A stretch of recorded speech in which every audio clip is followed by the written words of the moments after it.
Hello दोस्तों, स्वागत है आप सभी का डिजिटल क्लास में।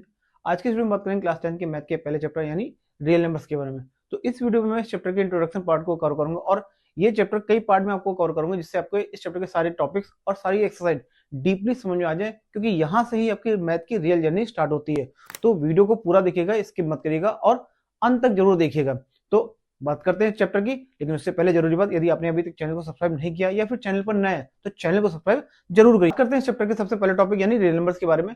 तो रियल नंबर्स हमारे क्या होते हैं? वो सभी नंबर जिनको कि हम नंबर लाइन पर रिप्रेजेंट कर सकते हैं उनको क्या बोलेंगे हम? Real number. इसके कुछ टाइप भी होते हैं, जैसे सबसे पहला हमारा होता है नेचुरल नंबर। नेचुरल नंबर क्या? ऐसे सभी नंबर जिनको कि हम काउंटिंग में यूज करते हैं, जो कि स्टार्ट होते हैं कहां से? 1 से, यानी 1 2 3 4 5 6 7 एंड 1, जहां तक आप काउंटिंग कर सकते हो वो सारे नंबर हमारे क्या कहलाएंगे? नेचुरल नंबर, जो कि स्टार्ट कहां से होंगे? 1 से। ठीक है। इसका सेकंड पार्ट क्या है हमारा? Whole number. यानी अगर नेचुरल नंबर में हम जीरो को ऐड करते हैं तो ये क्या बन जाते हैं? हमारे होल नंबर। तो होल नंबर की स्टार्टिंग कहां से होगी? जीरो से, यानी 0 1 2 3 4 5 6 7 8 9 एंड सो ऑन, ये हमारे क्या कहलाएंगे? Whole number. नेचुरल नंबर 1 से स्टार्ट होता है और होल नंबर 0 से स्टार्ट होता है। इसके बाद आता है इंटीजर। इंटीजर मतलब होल नंबर में अगर हम निगेटिव नंबर्स भी ऐड कर दें तो ये हमारा क्या बन जाता है? इंटीजर। मतलब निगेटिव नंबर, जीरो और पॉजिटिव नंबर, ये तीनों आपस में मिलाकर क्या बनाते हैं? इंटीजर। ठीक है। यानी जैसे -3 -2 -1 0 1 2 3 एंड सो ऑन, ये सारे नंबर हमारे क्या कहलाएंगे? इंटीजर। इसके बाद आता है हमारा रेशनल नंबर। रेशनल नंबर यानी ऐसे नंबर जिनको हम पी अपन क्यू के फॉर्म में लिख सकते हैं, और जहां पर क्यू हमारा जीरो के इक्वल नहीं होना चाहिए उनको हम क्या बोलेंगे? Rational number. जैसे कि 1/2 3/4 5 ये सारे हमारे क्या है? Rational number.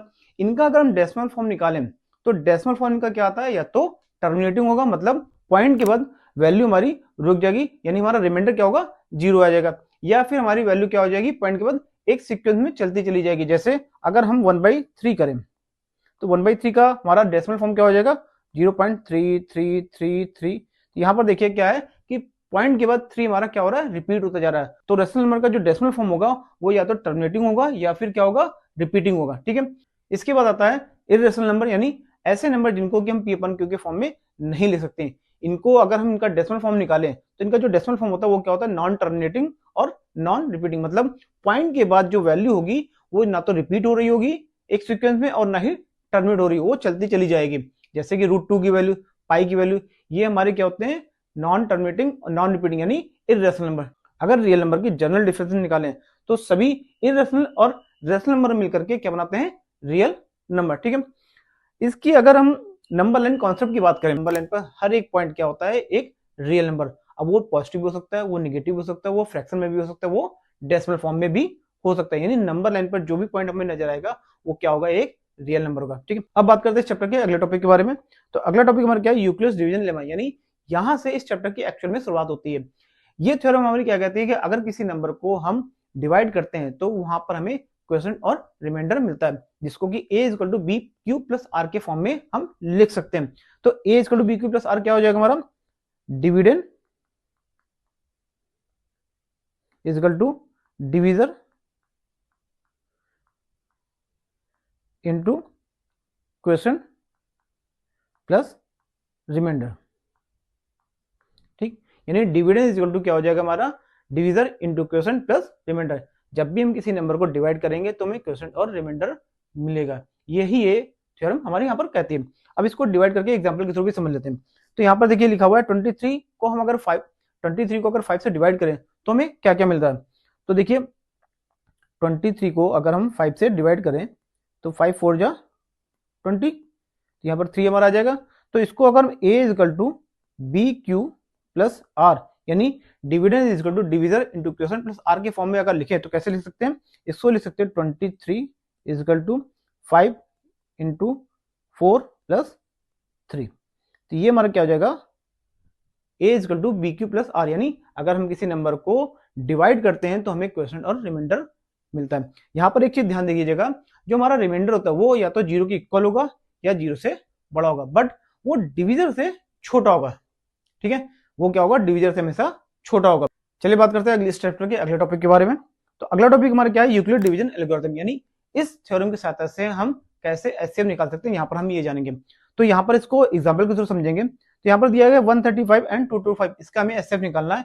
तो यहाँ पर एक बात ध्यान रखिएगा कि जब भी हम इस थ्योरम की सहायता से एचसीएफ निकालेंगे तो हमें डिवीजन परफॉर्म करते रहना होगा तब तक जब तक कि हमारा रिमाइंडर 0 ना आ जाए। तो चलिए समझते हैं। तो यहाँ पर हम क्या करेंगे, 225 को डिवाइड करेंगे किससे, 135 से, तो ये 1 टाइम जाएगा 135, तो यहाँ पर आ जाएगा हमारा क्या 90। अब इसको हम a equal to B Q plus R के फॉर्म में लिख लेते हैं। तो a equal to B Q plus R के फॉर्म में कैसे लिखेंगे, ये हो जाएगा हमारा 225 equal to dividend equal to divisor हमारा क्या 135 इंटू क्वेश्चन हमारा क्या 1 और रिमाइंडर हमारा क्या है 90। ठीक है, करेक्ट है। अब इसमें हम फिर से डिवीजन परफॉर्म करेंगे, बट यहां पर अब हमारा क्या हो जाएगा 135 आ जाएगा, यानी जो क्वेश्चन था वो हमारा क्या हो जाएगा डिविडेंड बन जाएगा। तो 135 हो जाएगा, तो 90 से इसको करेंगे तो 1 टाइम जाएगा 90, ये हो जाएगा हमारा क्या 45। अब इसको फिर से हम क्या करेंगे, a equal to B Q plus R के फॉर्म में लिख लेंगे। तो यहाँ पर हमारा डिविडेंड क्या है 135 इक्वल टू क्या हो जाएगा हमारा 90 इंटू 1 प्लस 45, करेक्ट है। अब हम फिर से क्या करेंगे, इसका डिवीजन परफॉर्म करेंगे क्योंकि हमारा रिमाइंडर अभी भी 0 नहीं आया। तो यहाँ पर अब क्या हो जाएगा 45 और ये 90 से 45 को डिवाइड करेंगे तो क्या हो जाएगा 45 टू जा 90। तो यहाँ पर देखिए हमारा रिमाइंडर क्या आया 0 आ गया, यानी हमारी ये थोड़ा यहीं पर रुक जाएगी। अब इसको फिर से हम क्या करेंगे, a equal to B Q plus R के फॉर्म में लिख लेते हैं। तो कैसे लिखेंगे इसको, ये हो जाएगा हमारा 90 equal to dividend equal to 45 into 2 plus 0।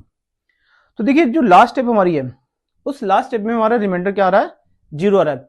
तो जिस स्टेप में हमारा रिमाइंडर 0 आ जाता है उस स्टेप में हमारा जो डिविजर होता है वो क्या होगा एचसीएफ, यानी एचसीएफ हमारे यहाँ पर क्या हो जाएगा 45, यानी 135 और 225 का एचसीएफ क्या हो जाएगा 45। आई होप ये क्लियर आपको हो गया होगा। ठीक है, तो अगर कभी आपको ये बोला जाए कि यूक्लिड डिवीजन मेथड के थ्रू आप एचसीएफ निकाले तो आपको ऐसे ही परफॉर्म करके डिवीजन परफॉर्म करके एचसीएफ निकालना हो। तो आज के वीडियो बस ये तक। यदि वीडियो आपको पसंद आया तो चैनल को सब्सक्राइब जरूर करें और वीडियो को ज्यादा से ज्यादा लोगों तक शेयर करें। तो मिलते हैं अगले वीडियो में इसी चैप्टर के बाकी सभी टॉपिक्स के साथ में, तब तक के लिए नमस्कार, जय हिंद।